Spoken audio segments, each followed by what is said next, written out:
Bueno, continuamos hoy ya en el versículo 6 de Apocalipsis capítulo 22. Recordad una vez más, ¿no?, que este capítulo, los 5 primeros versículos de este capítulo, de alguna manera finalizan la historia revelada. En el capítulo 21, todo el capítulo 21, incluyendo los 5 primeros versículos del capítulo 22, nos está hablando desde el punto de vista, es decir, el ministerio profético, el espíritu de la profecía, el don de la profecía, nos está hablando desde el punto de vista de la voluntad de Dios cumplida, es decir, en el agrado de Dios. Cuando el testimonio de Jesucristo, entregado al hombre en la tierra, y el espíritu de la profecía son uno. Así nos habla Apocalipsis capítulo 21 y los 5 primeros versículos del 22. De manera que el ángel que vemos, este ángel que está dándole las instrucciones a Juan, que le está revelando cosas, le está haciendo ver cosas, lo hemos visto a partir del capítulo 15, pero de manera con indignación, con mucha indignación y sacando a la luz, aflorando todo el mal, toda la inmundicia. Pero en el capítulo 21 y en los 5 primeros versículos del capítulo 22 no actúa así, actúa de una manera absolutamente diferente. El espíritu de la profecía, el ministerio profético, representado en el ángel, se observa sin amargura, se observa con satisfacción, con el espíritu de la profecía, con el ministerio profético satisfecho. Eso va a cambiar inmediatamente. A partir de este versículo 6 comienza a cambiar hasta el versículo 10, que se hace definitivamente claro que ha vuelto a cambiar. Y cambia porque vuelve a retomar nuevamente la amargura. Recordad que el versículo 5, del que hablamos el último día, de este capítulo 22 de Apocalipsis, lo que hace es finaliza la revelación. Y la revelación, ¿cómo la finaliza? Pues mostrando a la esposa en su carácter eterno en perfecta comunión. ¿Qué es la esposa? Lo sabemos ya, lo hemos dicho en otras ocasiones. La esposa es aquella ciudad divina, aquella morada de Dios. Nos la muestra como una ciudad porque es donde debe morar el Señor morando en la esposa. Y cuando hablamos del Señor morando en la esposa es la morada definitiva, incluyendo a cualquiera. Cualquiera puede llegar a formar parte de la esposa, es decir, cualquiera puede llegar a formar parte de la familia de la fe. Cualquiera puede llegar a ser morada de Dios en el Espíritu. Decía que estos 5 versículos del capítulo 22, finalizando en el versículo 5, lo que hace es muestra, ¿no?, a la esposa en su carácter eterno en perfecta comunión. Y a partir del versículo 6, que comenzamos enseguida, ¿cómo lo hace? Pues el ministerio del ángel de la iglesia continúa actuando. Pero a partir de este versículo 6 se nos devuelve al presente activo, es decir, a nuestro presente. Cuando digo nuestro presente me refiero al presente de la iglesia. El presente desde el encargo hasta la finalización del encargo, lo cual se llama el testimonio, el tiempo del testimonio, ¿de acuerdo? Se nos devuelve al presente activo, el presente de la iglesia. Los versículos que tenemos a continuación, los versículos del 6 a 10, lo que hacen es cerrar una sección y inmediatamente dan paso a la última advertencia del Señor. Bueno, advertencia e imprecación, amenaza. Porque una imprecación es algo más que una advertencia, es una amenaza, ¿no? La última advertencia del Señor, que se dirige, una vez más, a la iglesia. ¿Por qué? Pues porque es el presente de Juan, es nuestro presente, es la iglesia. Pero concretamente, cuando está haciendo estas imprecaciones, estas advertencias y amenazas, el Señor, el espíritu de la profecía, ¿a quién se está dirigiendo? Pues se está dirigiendo a aquellos que lo tenemos por Dios y Cristo. No se dirige a los incrédulos. Se dirige a aquellos que lo tienen por Señor y Cristo. No importa que solamente hayan llegado a ser siervos. No importa que hayan llegado a ser hijos. No importa. Se dirige a la iglesia, a aquellos que le tienen por Dios, el pueblo de Dios, ¿no? Bien.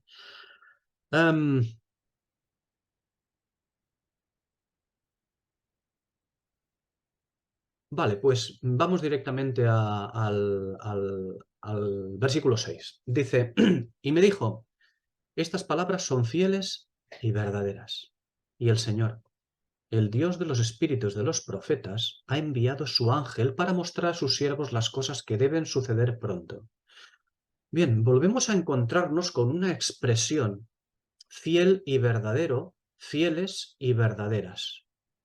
En los estudios correspondientes a los capítulos 17 y 19 de Apocalipsis, tratamos ya ampliamente todo lo referente a esas expresiones, a la expresión fiel y verdadero y a la expresión palabras fieles y verdaderas.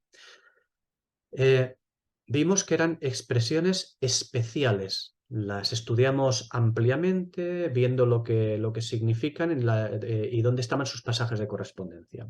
Pero observamos ya entonces que el origen de todas las expresiones, de estas expresiones, se remonta a su primera correspondencia. ¿Y su primera correspondencia dónde se encuentra?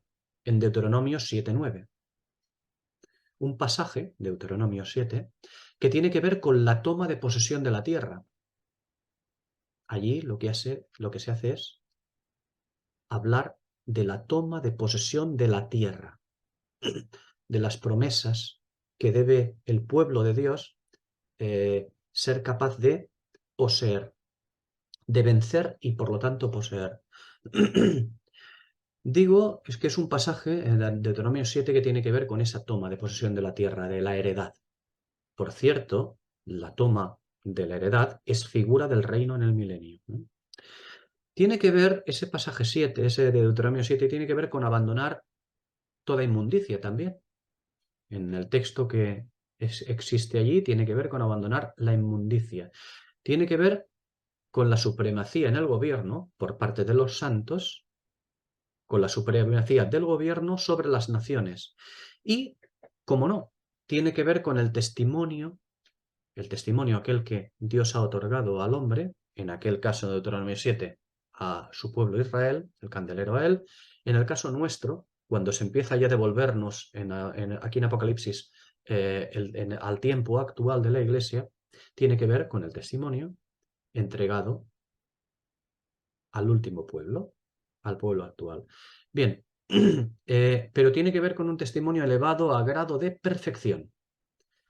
En Deuteronomio 7, versículo 12, lo vemos concretamente cuando habla de todo esto. Elevado a grado de perfección. Donde observamos, ya nuevamente en el versículo 9 de Deuteronomio 7, donde observamos que verdadero, la palabra verdadero, tiene que ver con la verdad de Dios, por supuesto. Tiene que ver con la profecía y la ley, es decir, con la escritura dada, otorgada. Y además, observamos, si verdadero tiene que ver con eso, observamos que fiel tiene que ver con guardar esa palabra. Verdadero tiene que ver con la palabra otorgada, entregada al pueblo. Y fiel tiene que ver con guardarla, esa palabra. Es decir, con el testimonio, el pueblo del Señor, cumpliendo con el encargo que Dios le ha confiado.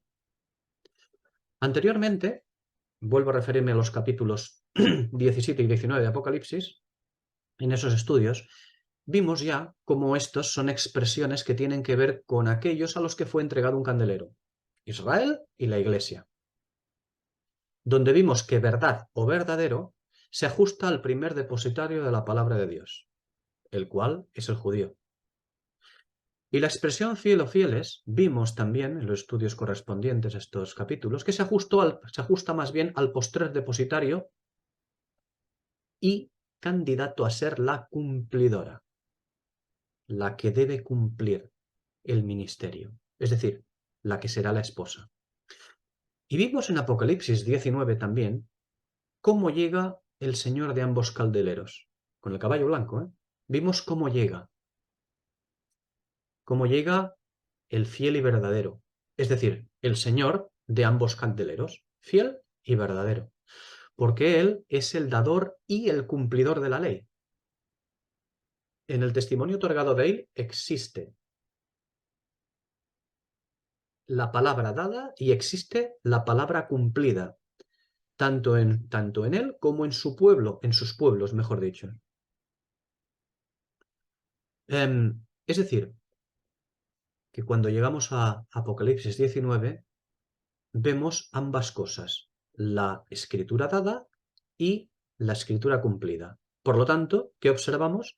Observamos el espíritu de la profecía y el testimonio de Jesucristo en uno. Esa es la expresión en Apocalipsis 19 de aquel que lo monta el caballo, el fiel y el verdadero también. Como digo, el origen de todo ello está en Deuteronomio 7, versículo 9, que dice: Conoce pues que Jehová tu Dios es el Dios verdadero, Dios fiel, que guarda el pacto y la misericordia a los que le aman y guardan sus mandamientos. Y el versículo no finaliza. Añade una coletilla allí en Deuteronomio, muy temprano, Deuteronomio, hasta 1000 generaciones. Qué curioso, ¿no? Donde, viendo este versículo, Deuteronomio 7, versículo 9, viéndolo, observamos que verdadero pacto y mandamientos, estas palabras, verdadero pacto y mandamientos, tienen que ver con Israel, con el primer candelero. Tiene que ver con la ley, con las promesas de bendición terrenal. Y donde las palabras fiel, misericordia y los que le aman tienen que ver con algo posterior, con algo postrero, tienen que ver con las esposas. ¿Por qué? Porque tienen que ver con promesas de bendición ya no terrenal, sino espirituales. Pero además, verdadero tiene que ver con la verdad de Dios, como decíamos al principio. Es decir, tiene que ver con el espíritu de la profecía. Y la expresión fiel tiene que ver con el cumplimiento de ello, por lo tanto, con el testimonio de Jesucristo cumpliendo. Es decir, como ya hicimos en su día, aquel versículo que dijimos que es uno de los más importantes de la Escritura, tiene que ver con Apocalipsis 19:10. Y todo ello, es decir, fiel y verdadero, es decir, el testimonio de Jesucristo y el espíritu de la profecía, unidos, tiene que ver todo ello, ambas cosas, durante 1000 generaciones. Es decir, el milenio. Tiempo, en el milenio, donde fiel y verdadero, donde testimonio de Jesús y espíritu de la profecía van a ser uno solo. Uno solo uniendo a todos los pueblos bajo el terreno de bendición en el que puedan llegar a conocer a Dios. Pero estas expresiones, fiel y verdadero, palabras fieles y verdaderas, estas expresiones que nosotros ya hemos estudiado ampliamente y hemos visto, ¿por qué tenemos que volver a verla ahora? Es decir, ¿por qué nos vuelve a presentar el Espíritu esta expresión en Apocalipsis 22? En este caso, la expresión es, estrictamente hablando, palabras fieles y verdaderas. Es decir, no tanto que Él es Señor de ambos candeleros, como que el testimonio de Jesucristo ha venido a ser el espíritu de la profecía. Son las palabras fieles y verdaderas. Es decir, la palabra cumplida, llegado al final. Esta rigurosa expresión, palabras fieles y verdaderas, aparece en dos lugares en la Escritura.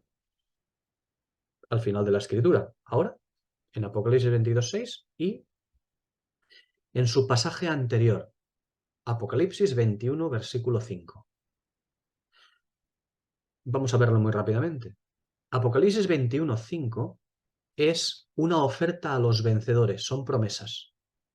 Apocalipsis 21:5, oferta a los vencedores, es decir, promesas a los que venzan.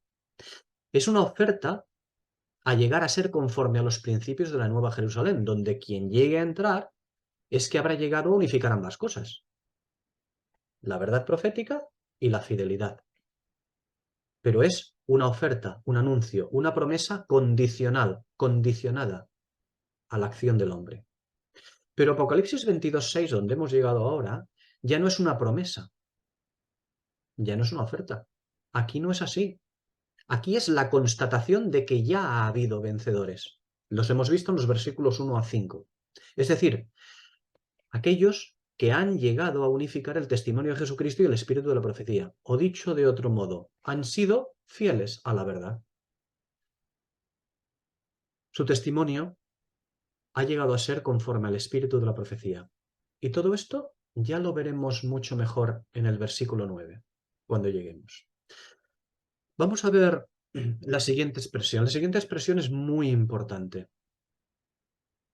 La siguiente expresión que vamos a tocar de este versículo es la expresión el Dios de los espíritus de los profetas. Qué expresión más extraña, ¿no? Colocada aquí. Aparentemente extraña, digo. El Dios de los espíritus de los profetas. Vamos a empezar viendo un par de versículos. Números. El libro de Números, capítulo 11, versículo 29. Dice: ojalá todo el pueblo de Jehová fuese profeta.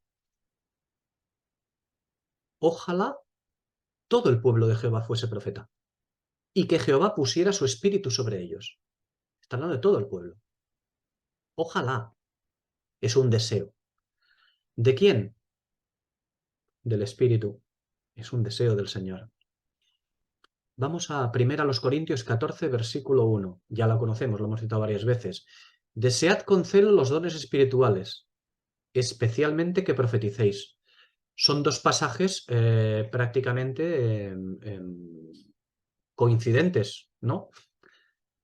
El espíritu en Números, deseando que todo el pueblo llegue a profetizar, y en la primera de los Corintios capítulo 14, aquel que le ha sido concedida la profundidad del espíritu, del conocimiento del espíritu, habla también de lo mismo. Desead los dones espirituales, pero especialmente que profeticéis. Porque aquí está el kit de la cuestión siempre, la escritura, el conocimiento supremo de la escritura. Bueno, es común en esta Laodicea nuestra, en esta Laodicea superficial, es común, ¿no? Que en esta Laodicea, que es superficial y ávida de efectos especiales y polvo de hadas, como hemos dicho otras veces, es común que su mirada pues solamente se pose en aquellos lugares de la Biblia en los cuales se ven milagros y demostraciones de poder visible para el ojo humano. De manera, pues, que es lógico que a la hora de defender su visión de la capacidad profética, la visión de la Odisea, ¿no? La visión de la Odisea, esa visión que ella tiene acerca de la capacidad profética, a la hora de defender su visión por cierto, babilónica, ¿no? Esta visión, esta defensa se basa en textos aislados, pues como 1 Timoteo capítulo 4, versículo 14, y Hechos 21, versículos 10 y 11.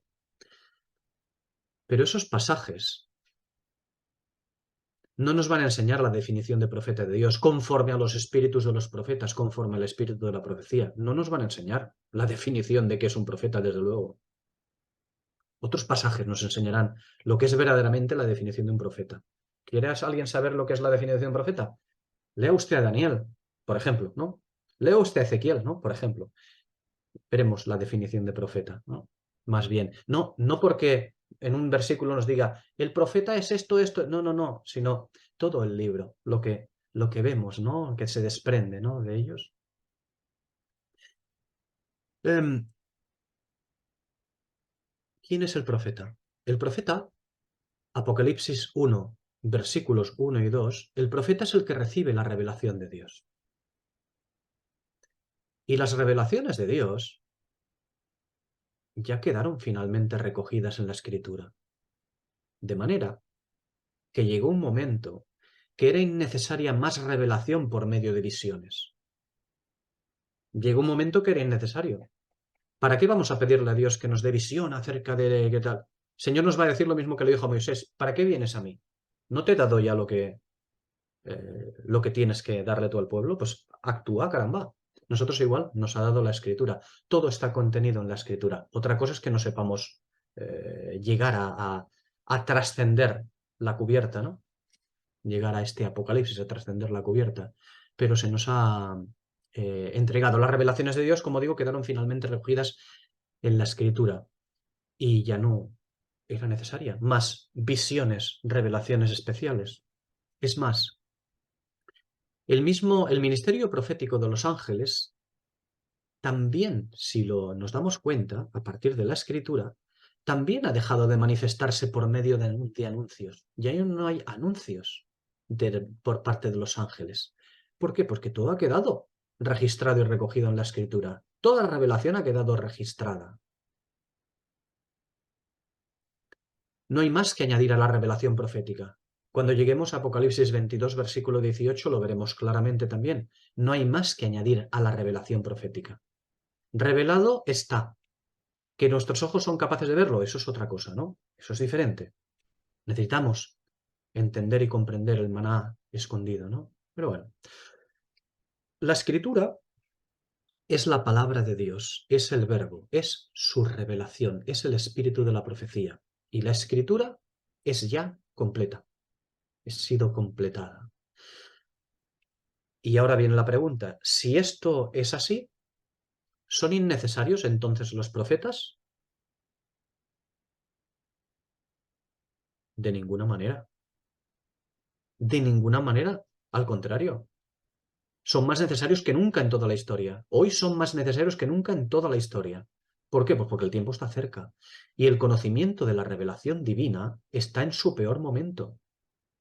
Y cuando digo peor momento es un eufemismo, porque la definición de ello más bien sería la expresión catastrófica o catastrófico. Así estamos hoy. Esto de la evolución del conocimiento, estamos en mínimos históricos, bueno, más bien en una situación catastrófica. Por lo tanto, una vez más, volvemos a preguntar, ¿qué es un profeta? ¿Qué es un profeta? Y para entender lo que es un profeta, empezaremos señalando quién no es un profeta.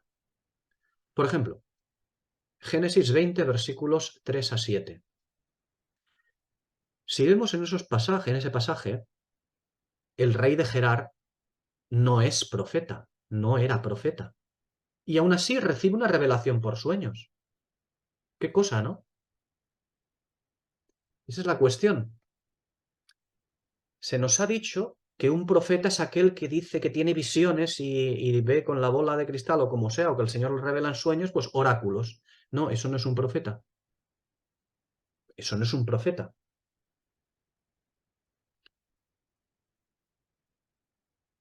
Pero insisto, el rey de Gerar no es profeta.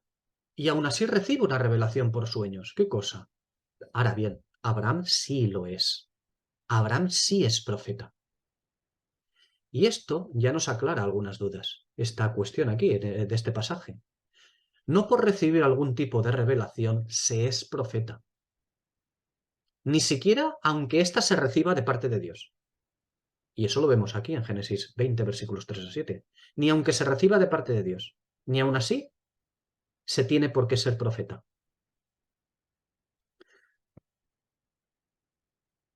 Fijaos una expresión.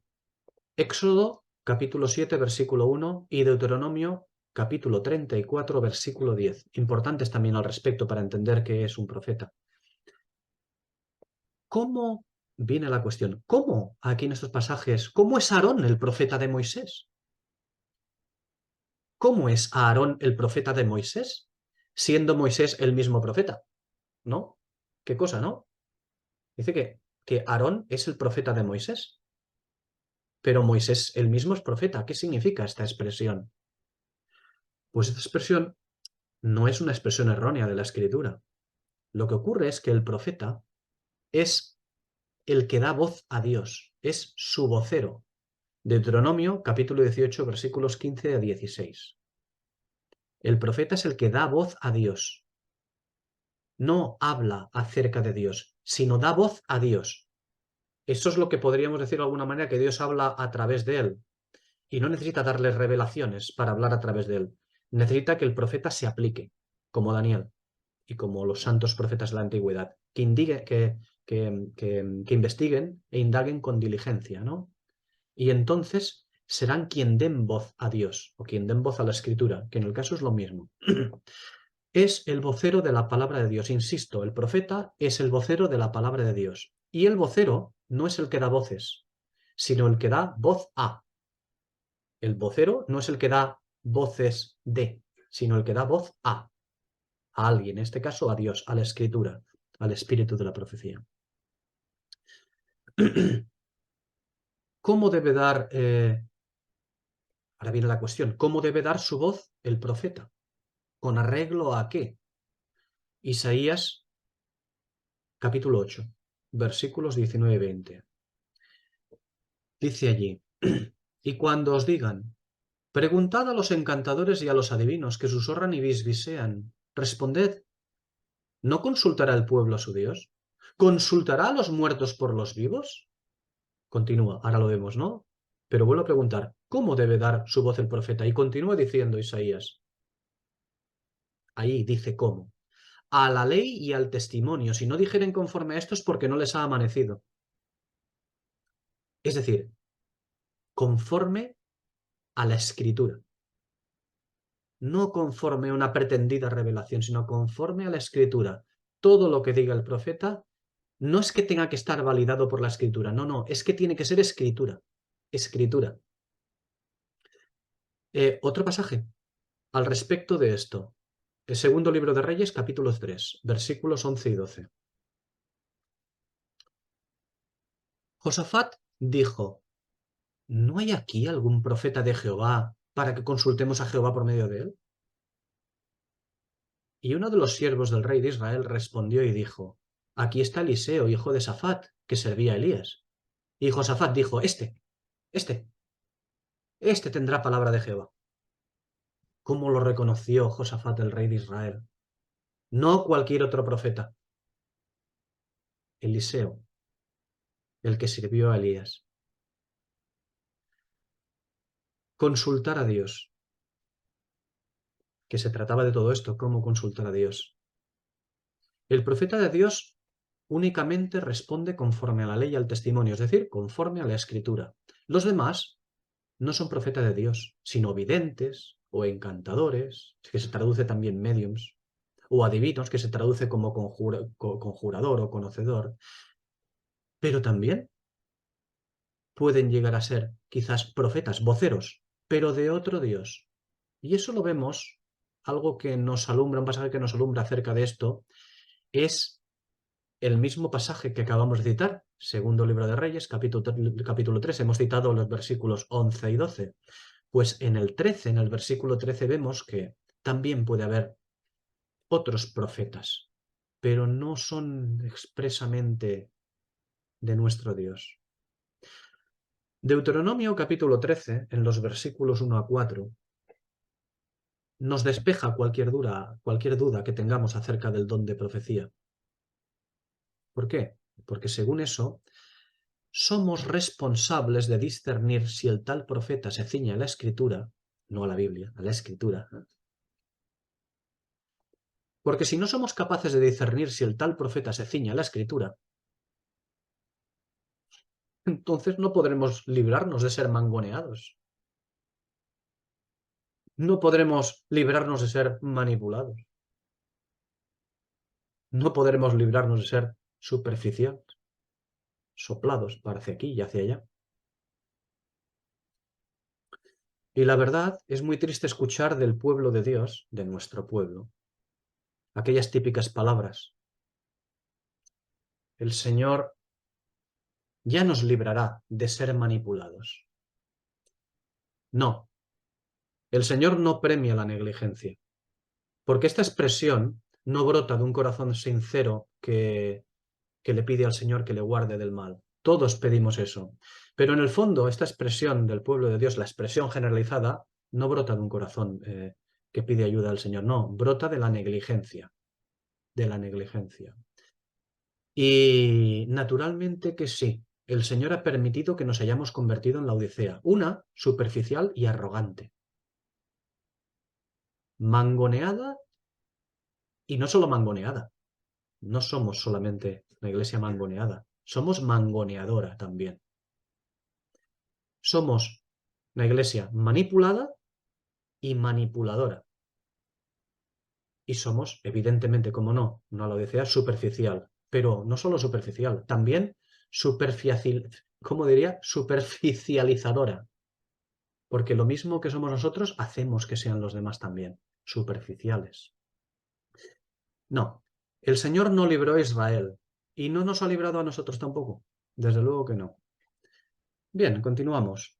Pablo, al respecto del Dios de los espíritus de los profetas. Pablo es apóstol y profeta. Y su don es el conocimiento profundo del Señor. Ese es el don de Pablo, el conocimiento profundo del Señor. Y no olvidemos que en Efesios 3 nos dice que la revelación es a los santos apóstoles y profetas.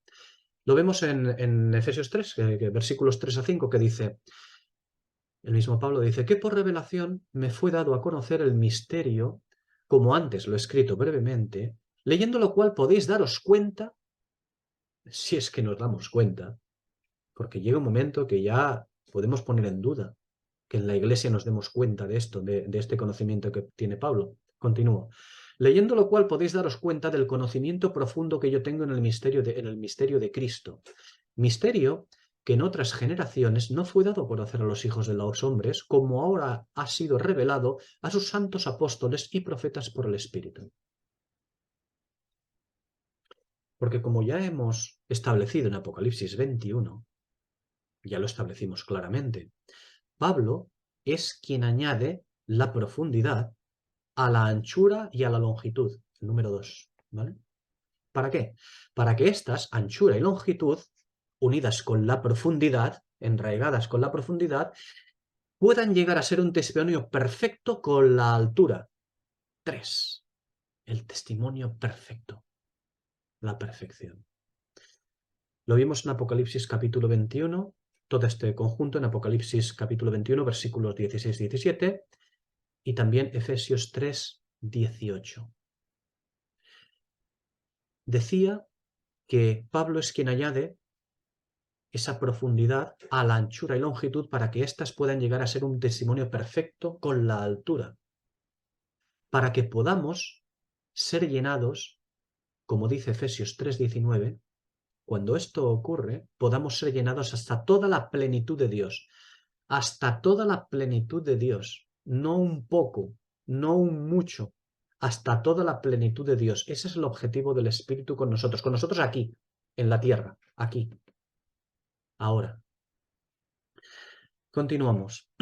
El ministerio de profetas y maestros, vamos a verlo. El ministerio de profetas y maestros tiene que ver con la palabra de Dios. ¿Cómo no?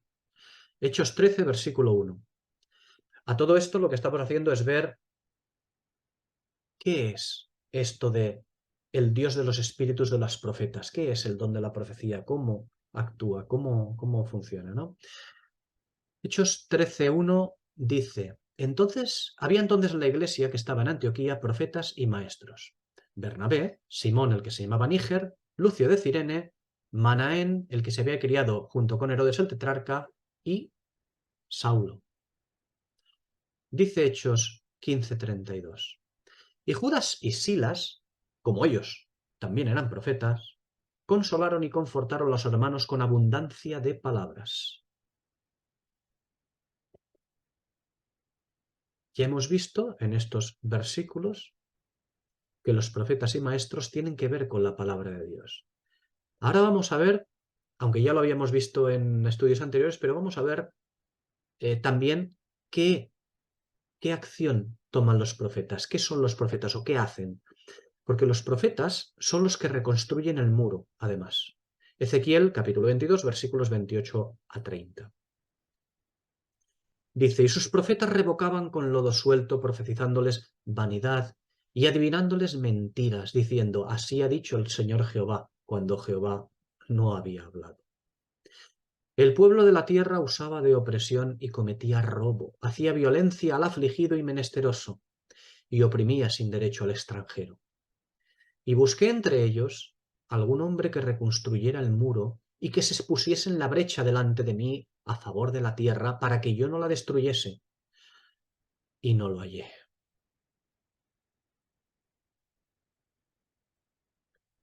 aquí en este versículo, en estos versículos, podemos observar donde el muro es aquello que impide la entrada de Babilonia, que vimos en los capítulos 39 y 52 de Jeremías, ya citamos esos pasajes. Porque el muro tiene que ver con la profecía, es decir, con la palabra de Dios sin las fisuras ni moldeaduras que el hombre hace en ella con sus interpretaciones carnales. Con una pátina de espiritualidad, etcétera, etcétera, pero interpretaciones puramente carnales. Volvamos a recordar a Jeremías capítulo 15. Fijaos, Jeremías 15, versículos 16 y 17. Fueron halladas tus palabras y yo las comí. Y tus palabras fueron para mí un gozo y la alegría de mi corazón, porque tu nombre se invocó sobre mí, oh Jehová de los ejércitos. Palabras fueron un gozo y la alegría de mi corazón. Pero continúa diciendo, no me senté en compañía de gente alegre, ni me regocijé. Me senté solo, por causa de tu mano, porque me llenaste de indignación. ¿Y qué es lo que inmediatamente en el versículo 20 el Señor contesta al profeta? Porque estas son palabras del profeta y el Señor le contesta. Y le dice en el versículo 20, te pondré en este pueblo por muro fortificado de bronce y pelearán contra ti, pero no prevalecerán contra ti, porque yo estoy contigo para guardarte y para librarte, dice Jehová. ¿Qué hacen los profetas? Los profetas se ocupan del muro de la escritura, de mantenerlo conforme al espíritu de la profecía, conforme a la verdad divina. Son los que vuelven una y otra vez a lo largo de la historia a reconstruirlo, a redescubrir para el pueblo de Dios las verdades perdidas o moldeadas de la escritura. Son aquellos, los profetas son aquellos que hallan, que dice, como aquí dice, hallan sus palabras, es decir, hallan el maná escondido. Y una vez halladas, las presentan al pueblo de Dios. ¿Y cómo las presentan? Ezequiel capítulo 3, versículo 14. Las presentan en forma de indignación, porque no se pueden presentar de otra manera. Para presentarlas de otra manera tendremos que esperar a los capítulos 21 y 22, versículos 1 a 5 del capítulo 22 de Apocalipsis, es decir, un tiempo ya en el cual el caballo blanco se ha implantado en la tierra. El profeta es el muro. Los espíritus de los profetas son el muro. El espíritu de la profecía es el muro. Sin la acción de los profetas, el muro de la ciudad es asaltado. Sin los profetas, la escritura es moldeada sin piedad. Porque la escritura está llena de misterios, de principios elementales, de fundamentos que han sido socavados, ignorándolos por falta de profetas de Dios. Y si se socavan los fundamentos, ¿qué podrá hacer el justo? Dice el Salmo 11:4. Si se socavan los fundamentos, ¿qué podrá hacer el justo? Dice allí ese versículo. Porque esto es precisamente lo que ha hecho la fornicación, socavar los fundamentos. ¿Qué podrá hacer el justo? Si no es capaz de entender espiritualmente los fundamentos, el justo será un superficial laodiceano, un participante de un candelero que ha ligado con cuerdas a los profetas de Dios. Por lo cual, Ezequiel 3:26, Dios enmudeció a sus profetas. ¿Qué será el justo? Sí, justo, claro que sí, pueblo de Dios. Un justo como el sobrino de Abraham, como Lot. Eso es lo que actualmente tenemos. En la actualidad, es decir, el tiempo de la paciencia de Jesucristo, asimismo, como en el tiempo de la antigua dispensación, en ambas épocas, los candeleros, el ministerio profético actuó y sigue actuando en indignación. El ministerio profético es el que siente, como dice el primer libro de Reyes, capítulo 19, versículo 10, es el que siente un vivo celo por Jehová Dios de los ejércitos, de manera que actúa en indignación. Atención, yo sé que indignación se confunde absolutamente con mala leche, con desprecio y con jactancia. No lo es. No debe de serlo, eso lo hace la carne, nuestra carne, ¿no? Pero diferenciémoslos, al menos intentémoslo diferenciar en nuestro corazón. Que, que, que la indignación no es una superioridad jactanciosa. La superioridad jactanciosa es algo absolutamente diferente de la indignación, no tiene que ver con ella. Dice, para ilustrar esto, Ezequiel 3:14, me levantó pues el espíritu y me transportó, y fui en amargura, en la indignación de mi espíritu, mientras la mano de Jehová era fuerte sobre mí. Jeremías 10, versículo 10. Jehová es el Dios verdadero. Él es el Dios vivo y el Rey eterno. Continúo con el versículo, pero antes de decir, nos enseña, este versículo comienza enseñándonos al que posee la vida eterna para darla a quien quiere. Pero también nos dice, continuando el versículo, dice, a su ira tiembla la tierra y las naciones no pueden aguantar su indignación. Bueno, pues esto es lo mismo que hace la carta a los hebreos, que nos habla del Dios vivo. Sí, nos habla del Dios vivo, el Dios vivificador, siendo también el Dios de la indignación y también el Dios de la gloria y sanidad, y sanidad más absoluta. Dice Hebreos capítulo 10, versículo 31, horrenda cosa es caer en manos del Dios vivo, el Dios vivificador, es decir, el Dios que da la vida o que da la no vida, ¿no? Pero también dice Hebreos 12, versículo 22, sino que os habéis acercado al monte de Sión, a la ciudad del Dios vivo, la Jerusalén celestial, a la asamblea festiva de miriadas de ángeles. Es el mismo Dios. Porque Dios es el Dios, como he dicho antes, es el Dios de vida y el Dios de no vida. Como ya lo vimos, nos lo enseñó Apocalipsis capítulo 20, versículos 4 a 5. Es quien otorga vida y quien otorga no vida. Y esto es prerrogativa del Dios vivo, el Dios vivificador, el que da vida. No de Dios en general, sino del que es llamado Dios vivo, porque es llamado así por un motivo. De la misma manera, cuando se le llama Jehová, cuando se le llama Señor, cuando se le llama Todopoderoso, etc. Cuando recibe cada uno de estos nombres, sigue siendo el mismo Dios, pero tiene diferentes caracteres y tenemos que observarlo bajo estos caracteres, porque el Espíritu quiere que discernamos. Esa es la cuestión, que discernamos. Por lo tanto, em, em, se trata de que esta prerrogativa de otorgar vida, otorgar no vida, no es de Dios en general, aunque sea el mismo Dios, sino que debemos verlo en la expresión, cuando esta expresión se le coloca como traducción Dios vivo, que sería algo así como el Dios que posee la vida para darla, ¿no? Cuando se manifiesta la Nueva Jerusalén, veremos la acción de Dios conforme a santidad y justicia, sin necesidad de mostrar más indignación. Es lo que decíamos antes acerca del capítulo 21 de Apocalipsis y los versículos 1 a 5 del capítulo 22. Veremos esto, la acción de Dios, pero sin necesidad de mostrar más indignación. Es decir, exactamente como nos lo ha estado mostrando en todos estos capítulos el ministerio del ángel de las copas, el cual ministerio se ejerce desde el capítulo 15 hasta adelante. Hasta más adelante, Apocalipsis capítulo 5, capítulo 15, capítulo 18, lo vemos en Apocalipsis 21, capítulo 9, vemos cómo es la acción de ese mismo ángel, es el mismo ángel quien está actuando, es decir, conforme al ministerio profético. Y esta acción es de vida, y vida eterna, no de no vida, porque cuando llegamos a la acción del Dios de vida, Apocalipsis capítulo 21 y capítulo 22, vemos una acción de vida absoluta. Es decir, sin indignación. Y esto es exactamente lo que vemos en el ángel.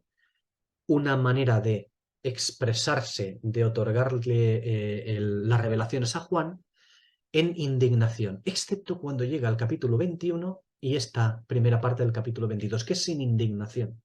El ángel también está así satisfecho.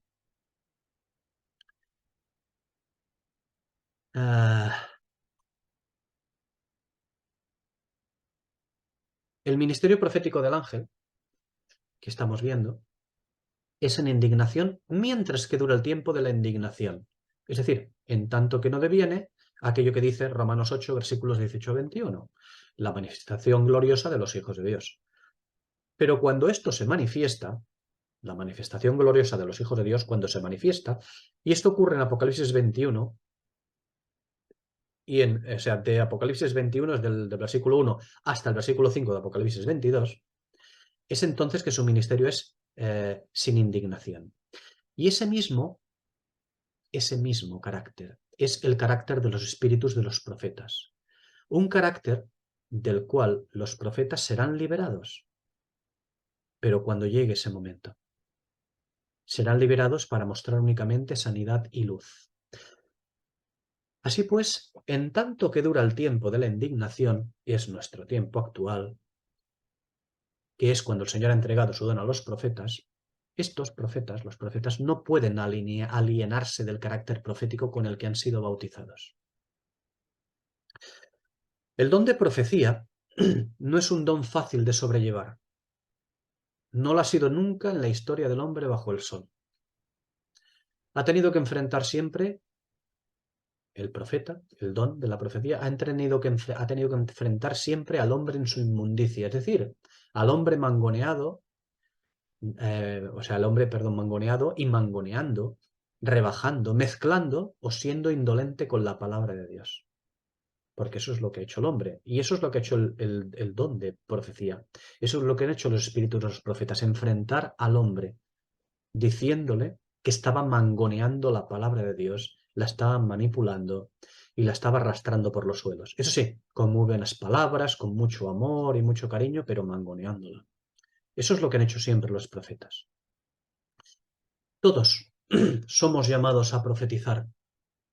Así comenzamos el enunciado hoy con Deuteronomio 7:9 y 1 Corintios 14, versículo 1. Todos somos llamados a profetizar, pero no todos podemos soportar la profecía. Ese don es una carga muy grande. Cambia el carácter absolutamente, porque Dios te llena de indignación. Ojo, insisto, no de superioridad jactanciosa, sino de indignación. No tiene que ver con la superioridad jactanciosa. ¿Qué ve el profeta? ¿Qué es capaz de ver? ¿Qué es capaz de discernir el profeta? ¿Qué le ha sido entregado? Pues el profeta ve no una cosa de la que se jacte, ni mucho menos. El profeta de Dios ve lo que quisiera que vieran los demás. Discierne aquello que desearía con todas sus fuerzas, con toda su inteligencia, con todo su corazón. Discierne aquello que quisiera que discerniesen los demás. El que se jacta no es así. El que se jacta siempre se esconde algo para sí. Para sí, que los demás puedan seguir siendo un pueblo bajo oscuridad y él poderse colocar encima del pueblo. No.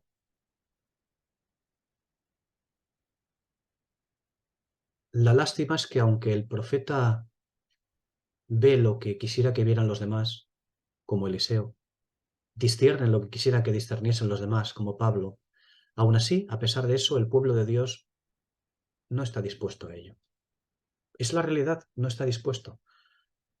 Con su boca, el pueblo de Dios, nosotros, el pueblo de Dios, con nuestra boca decimos sí, sí, pero la realidad de la carne es que no es así. No es así, no está dispuesta a ello. Por lo tanto, el profeta, ¿qué le ocurre al profeta en medio de su pueblo? ¿Qué le ocurre al don de la profecía? Pues el profeta conlleva encima de sí una carga amarga y un aislamiento también. ¿Por qué? Pues Eclesiastés 1:18, porque en la mucha sabiduría hay mucha angustia, y quien aumenta el conocimiento, aumenta el dolor. El profeta carga con dolor.